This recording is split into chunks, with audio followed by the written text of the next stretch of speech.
La abducción de los Hill. El 19 de septiembre de 1961, mientras volvían de unas breves vacaciones en Canadá, el matrimonio Hill, Betty y Bernie, divisó una luz extraña en el cielo. Conducían, en esa noche despejada de luna casi llena, por una carretera de New Hampshire, que se abría entre altas montañas cubiertas de pinos, y la luz, del tamaño de un puntero láser, pudo haberse confundido con cualquier cosa, un satélite, un reflejo inesperado en el parabrisas, incluso una estrella fugaz. Betty y Bernie lo comentaron, divertidos, sin detener la marcha.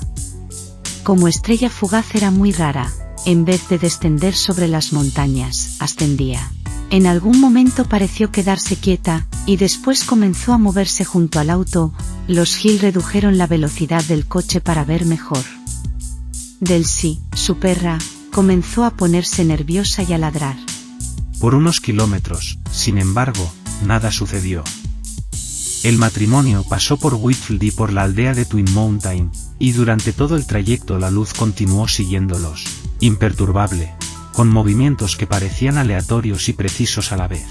A veces desaparecía detrás de un árbol o de una montaña para reaparecer al cabo de un rato.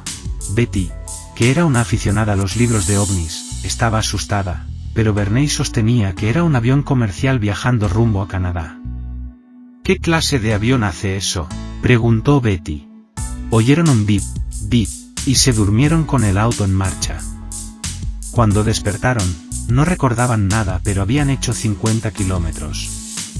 Los Hill, todos coincidían en eso, se llevaban muy bien. Betty, era trabajadora social para el Estado, era la hija díscola de una familia conservadora de Nueva Inglaterra. Desde pequeña demostró una inteligencia por encima de lo normal. Su madre había tenido que salir a trabajar cuando ella era una niña por la depresión económica que asolaba al país. Bernie, hijo de un etíope esclavo, tenía 39 años y 2 hijos de un matrimonio anterior que habían congeniado muy bien con Betty. Trabajaba para el servicio postal y poseía un coeficiente intelectual por encima de 140. La idea de esas mini vacaciones había sido de Bernie, que estaba agotado por la rutina de su trabajo. Betty se había mostrado encantada.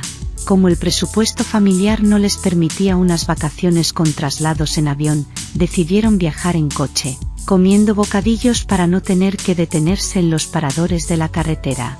Irían a las cataratas del Niágara, en Canadá, y de regreso pasarían por Montreal.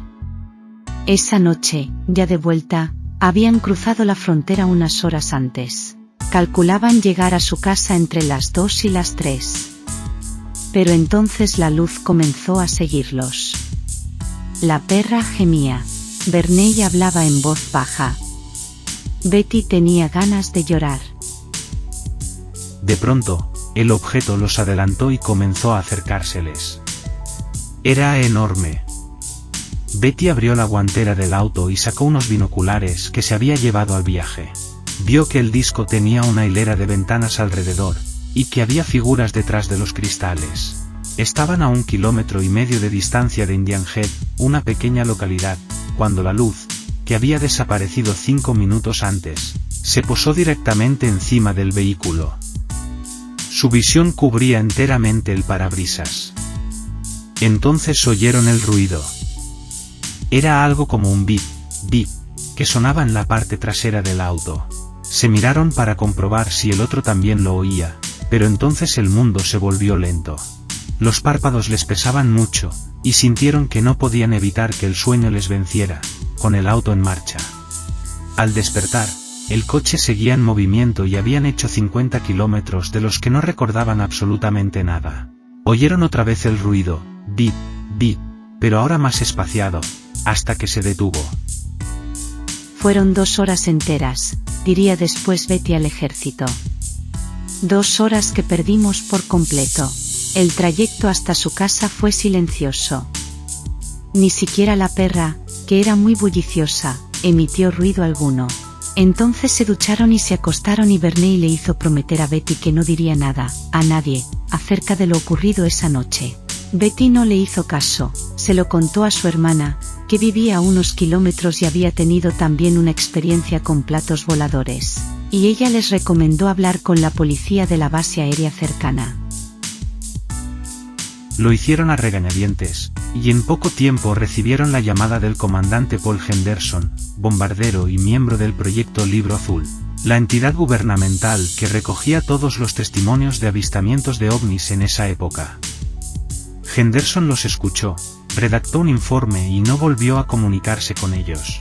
El matrimonio evaluó la posibilidad de acudir a la prensa para hablar de lo sucedido. Pero Verney se opuso, porque los tomarían por chiflados, como era común en esos casos. Al mes siguiente, Betty comenzó a tener pesadillas. Sus sueños se centraban en lo ocurrido en esas 2 horas de desvanecimiento. Veía imágenes sueltas, algunas horrorosas, partes de cuerpos que se asomaban del borde de una mesa. Manos largas, enguantadas. Brazos grises. Ojos descomunales. Una gran cabeza recortada por una potente luz cenital.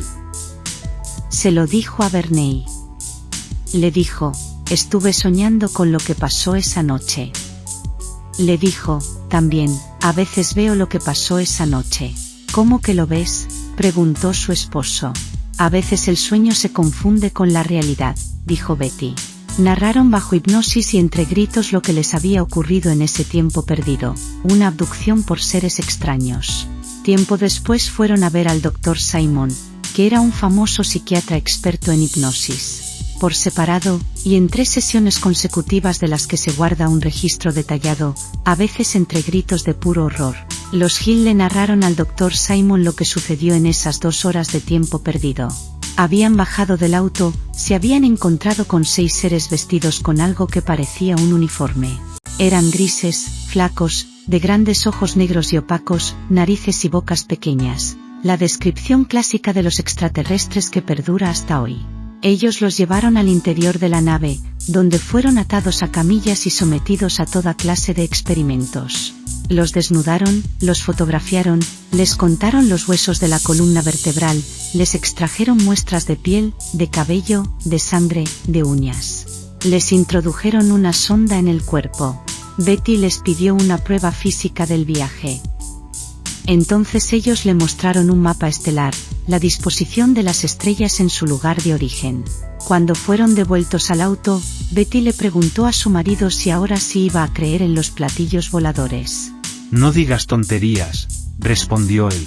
Con los años, y aunque los Hill intentaron evitar cualquier clase de publicidad, el caso se fue haciendo más conocido.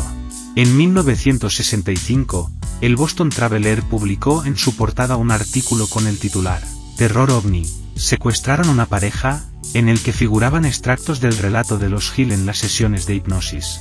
En 1966, el escritor John Fulle, con autorización de los Hill, publicó El viaje interrumpido, un libro con la reconstrucción de los hechos.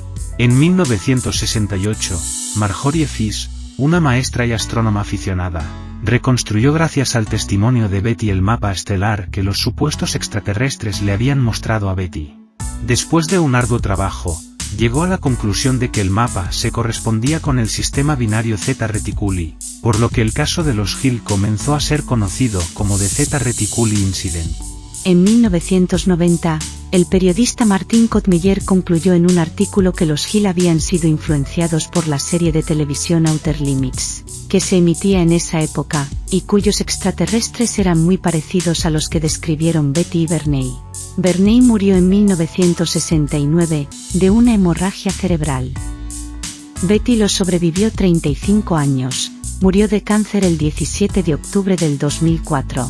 Había tenido varios avistamientos de ovnis después del incidente con su marido, y era considerada en el mundo de la ufología como la prueba de los contactos entre humanos y extraterrestres.